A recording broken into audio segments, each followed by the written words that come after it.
حضرت ہاشم فرماتے ہیں میں گیا ہوا تھا سفر پہ، تو راستے میں بھوک لگی، دوپہر کا وقت تھا، ایک خاتون نظر آئیں خیمے پر بیٹھی، ان کا بہن پردیسی ہوں، کھانا مل جائے گا؟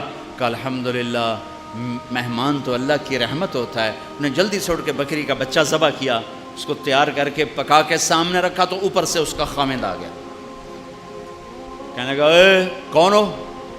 کہا جی پردیسی مسافر۔ اے بکرا کتھوں آیا؟ کہا جی یہ اس خاتون نے مجھے پکا کے دیا ہے۔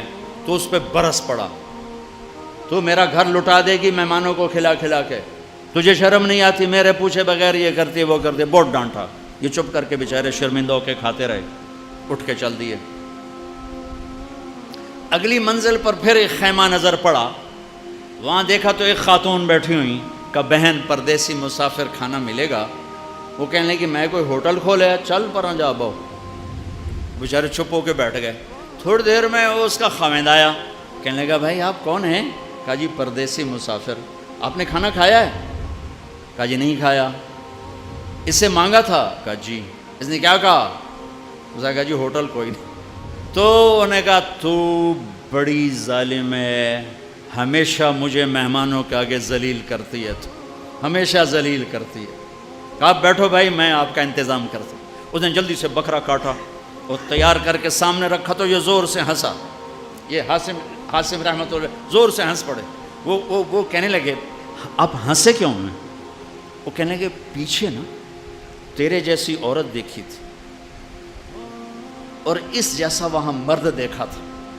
کہنے لگے تجھے پتہ ہے وہ کون ہے؟ کہا جی نہیں۔ کہا یہ اس کی بہن ہے اور وہ میری بہن ہے، وہ جو سخی عورت تھی وہ میری بہن ہے، یہ بخیل نام مراد اس بخیل کی بہن ہے۔ اللہ کو سخی پسند ہے، بخیل نہیں، چاہے وہ علامہ ہو، چاہے مفتی ہو، چاہے وہ مبلغ ہو، چاہے مجاہد ہو، چاہے تہجد گزار ہو، چاہے روزے دار ہو، چاہے شب بیدار ہو، وہ اللہ کا پسندیدہ نہیں ہے اگر وہ بخیل ہے۔ میرے رب نے کہا مجھے میری عزت کی قسم بخیل آدمی جنت الفردوس میں نہیں جا سکتا۔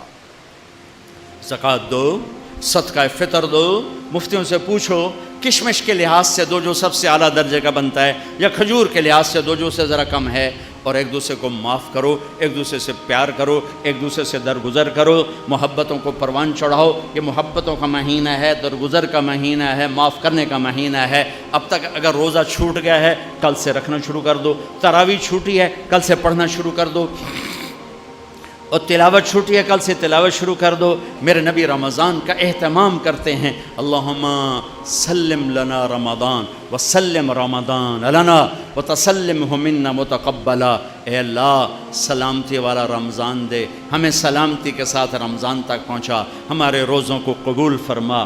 آپ افطار میں جلدی کرتے تھے، سحری میں دیر کرتے تھے، امت کا کھانے کا وقفہ، بھوک کا وقفہ گھٹانے کے لیے، اور آپ کھجور سے افطار فرماتے تھے، یا پانی سے، یا دودھ سے۔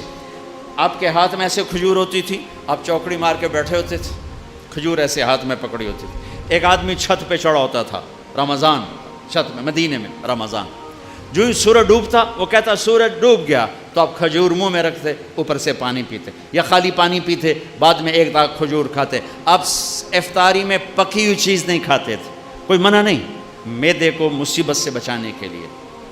اگر آپ نے اپنے اوپر رحم کھانا ہے تو پکوڑوں پہ حملہ نہ کرو، سموسوں پہ حملہ نہ کرو، دہی بھلوں پہ حملہ نہ کرو، بندے دے پتر بن کے 2-4 کھجوراں کھا کے پانی پی لو،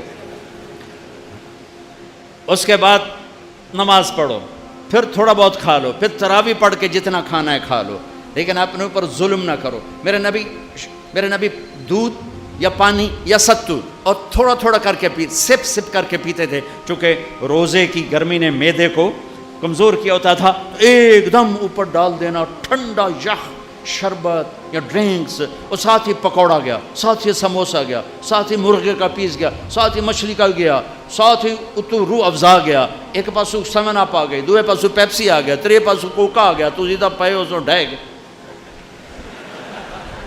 ہوں نماز کے میں پڑھیے، 2 کھجوریں کھاتے تھے، پانی پیتے تھے، نماز پڑھتے تھے۔ سحری میں بھی کھجور کھائی، پانی پیا، روٹی کھائی، روٹی کھاتے تھے سحری میں، افطاری میں کھجور، اس کے بعد کچھ کھانا ہوتا۔ آپ افطاری کی ضیافتوں میں گئے، سعد بن عبادہ کی ضیافت میں روٹی اور زیتون کے ساتھ آپ نے کھانا کھایا افطاری کرنے کے بعد، سادہ نماز کی ضیافت میں آپ نے کھانا کھایا افطاری کرنے کے بعد۔ کیا حکمت ہے؟ ایک تو آپ کو نماز باجماعت مل جائے گی، دوسرا آپ نماز اچھی طرح پڑھ سکو گے، تیسرا آپ تراویح آرام سے پڑھ سکو گے۔ اگر 5 سیر آپ نے میدے میں ڈالا ہوگا تو آپ نہ تراویح پڑھ سکتے ہو نہ نماز پڑھ سکتے ہو۔ ابھی پرسوں کی بات ہے، یعنی میں ویندا ہی رہ گیا، بھائی انج آیا ایک گلاس شربت دا، اس بندے ہکے ساج پیتا ہے، پھر دوا آیا پیلا جا، وہ بھی ہکے ساج پیتا ہے، پھر تریا آیا ساوے جہ رنگ دا، وہ بھی اس ہکے ساج پیتا ہے، پھر چوتھا آیا چٹے جہ رنگ دا، وہ بھی وہ سارا اندر سٹیا ہے، وہ 6 گلاس ایک ساج لے دے گیا۔ میں کہ ٹینک لائے ہو جائیے، کوئی پیٹ ہے کدے سٹی جانا ہے ہر بلا۔ یوں ہمارے روزے افطار ہوتے ہیں، تو ایسے افطاری مت کرو، ایمان والے بن کے، تقوی والے بن کے تھوڑا سا لو، نماز پڑھو، نشاط سے پڑھو، اوابین پڑھو، پھر تراویح پڑھو، اس کے بعد بے شک کھا لو، پیٹ بھر کے کھا لو، پھر جو اگر کوئی پرہیز نہیں ہے جو مرضی کھاؤ، اللہ کی حلال کردہ چیزیں پکی کھاؤ، بھنی کھاؤ، فرائی کھاؤ، جو مرضی کھاؤ، لیکن اپنی نماز مغرب عشاء تراویح کو بچانے کے لیے ذرا اس کو ہلکا رکھو، اس کو ہلکا رکھو۔ اللہ کے نبی کو انتہائی پسند ہے کہ پیٹ باہر نکلا ہوا ہو،